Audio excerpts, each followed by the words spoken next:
Hi friends, welcome back to my channel. ఈరోజు అయితే మనం hotel style crispy pesarattu plus పల్లీ చట్నీ ఎలా తయారు చేసుకోవాలో చూద్దామండి. దానికోసం అయితే ఇక్కడ నేను 1.5 కప్పు పెసర్లు తీసుకుంటున్నాను.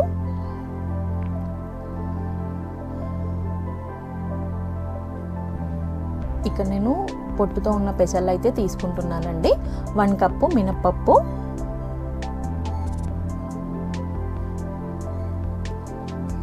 1/2 కప్పు బియ్యం అయితే తీసుకుంటున్నాను. బియ్యం వేసుకోవడం వలన మనకు దోశ అనేది క్రిస్పీగా వస్తుంది. ఇక్కడ 1 స్పూన్ పచ్చిశనగపప్పు కూడా వేస్తున్నాను. సో వాటన్నిటిని ఒక 4-5 సార్లు అయితే వాష్ చేసి ఇక్కడ ఓవర్ నైట్ అయితే నేను నానబెట్టుకుంటున్నానండి. సో మార్నింగ్ చూసేసరికి అయితే ఇలా ఉంది కదా, వీటన్నిటిని అయితే మనం మిక్సీ చేసేసుకుందాము. సో మిక్సీ జార్లోకి అయితే తీసుకొని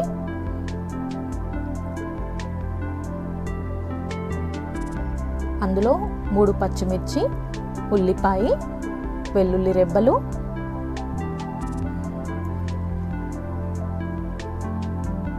అల్లం ముక్క, ఇక్కడ కరివేపాకు వేసినానండి. చిన్నపిల్లలు కరివేపాకు కర్రీలో వస్తే పక్కన పెడుతుంటారు కదా, సో ఇలా వేస్తే పేస్ట్ అయిపోతుంది కాబట్టి నేనైతే ఇలా వేస్తున్నాను. సో వీటన్నిటిని కొంచెం వాటర్ అయితే యాడ్ చేసుకొని 1 స్పూన్ జీరా కూడా వేసుకోవాలి. వీటన్నిటిని ఇలా చూపించిన విధంగా ఈ కన్సిస్టెన్సీలో అయితే మిక్సీ చేసుకోవాలి. సాల్ట్ అయితే ఇక్కడ నేను వేయట్లేదండి, మనం దోశ వేసేటప్పుడు సాల్ట్ అయితే వేసుకున్నాము. సో నెక్స్ట్ మనం చట్నీ ప్రిపరేషన్ అయితే చూసేద్దాము. దానికోసం ఇక్కడ నేను 1 కప్పు పల్లీలు అయితే తీసుకొని ఫ్రై చేసుకుంటున్నాను. పల్లీలు కలర్ చేంజ్ అయ్యేంత వరకు అయితే వేయించుకోవాలి.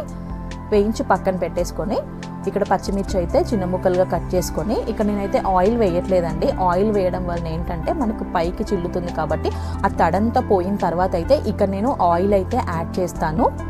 సో ఫస్ట్ ఒక 2 నిమిషాల పాటు మనం తడిపోయేంత వరకు అయితే చూసేసి నెక్స్ట్ మనం ఇక్కడ ఆయిల్ అయితే వేసుకోవాలి. ఇలా వేసుకోవడం వల్ల ఏంటంటే మనకు పచ్చిమిర్చి అనేది పైకి చిల్లకుండా ఉంటుంది, అందుకని నేనైతే ఇలా చేస్తాను. సో పచ్చిమిర్చి అయితే ఫ్రై అయిన తర్వాత ఒక 1 టమాటో తీసుకోవాలి. చిన్న నిమ్మకాయ సైజ్ అంత చింతపండు కూడా యాడ్ చేసుకోవాలి.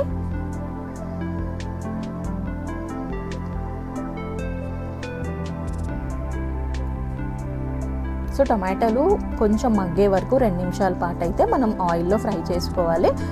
నేను ఇక్కడ కొంచెం కరివేపాకు కూడా వేసాను. సో ఇవన్నీ మనం మిక్సీ అయితే చేసుకుందాము. మిక్సీ జార్లోకి వేయించిన పల్లీలు, 4-5 వెల్లుల్లి రెబ్బలు,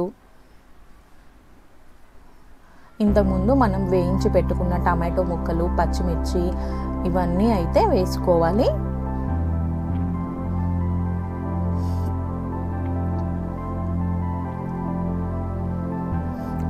వీటితో పాటు 1 టీ స్పూన్ జీరా, టేస్ట్కి సరిపడా సాల్ట్ అయితే వేసుకోవాలి. ఇవన్నీ వేసుకున్న తర్వాత మనం ఇలా ఫైన్ పేస్ట్ లాగా అయితే మిక్సీ చేసుకోవాలి. సో నెక్స్ట్ అయితే మనం తాలింపు అయితే చేసేసుకుందాము. దానికోసం అయితే ఇంతకుముందు మనం పచ్చిమిర్చి వేయించిన ప్యాన్లోనే కొంచెం ఆయిల్ తీసుకొని పోపు దినుసులు అయితే అన్నీ వేసుకోవాలి. జీలకర్ర, ఆవాలు, ఎండుమిర్చి, వెల్లుల్లి రెబ్బలు ఇవన్నీ అయితే వేసుకోవాలి.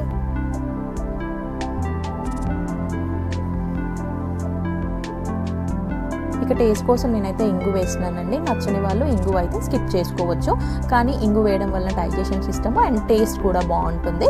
సో చిటికెడు పసుపు అయితే వేసుకొని మనం చట్నీ అయితే తాలింపు చేసేసుకుందాము. మనకు చట్నీ అయితే రెడీ అయిపోయిందండి. నెక్స్ట్ మనం దోశ అయితే వేసుకుందాము. దోశలో కొంచెం సాల్ట్ అయితే వేసుకోవాలి. మనం సాల్ట్ వేయడం వల్ల ఏంటంటే నెక్స్ట్ డేకి స్టోర్ చేస్తే ఎక్కువ ఫర్మెంటేషన్ అవుతుంది కాబట్టి మనకు ఎంత పిండి కావాలో అంత పిండిలోకి సాల్ట్ అయితే తీసుకొని అప్పటికప్పుడు దోశ అయితే వేసుకోవచ్చు. సో ఇక్కడ మనం మిక్సీ చేసేటప్పుడు పెసర్లలోకి మనం ఉల్లిపాయ వేసాం కాబట్టి మనకు ఉల్లిపాయ వేయడం వలన ప్యాన్కి అయితే మనకు దోశ అనేది అంటుకోకుండా చాలా బాగా వస్తుంది. సో నెక్స్ట్ సైడ్ కూడా మనం 2 నిమిషాలు అయితే ఉంచాలి. అంతే, మనకు హోటల్ స్టైల్ క్రిస్పీ పెసరట్టు అయితే రెడీ అయిపోయిందండి. ఈ టిప్స్ అయితే ఒకసారి చేసి చూడండి.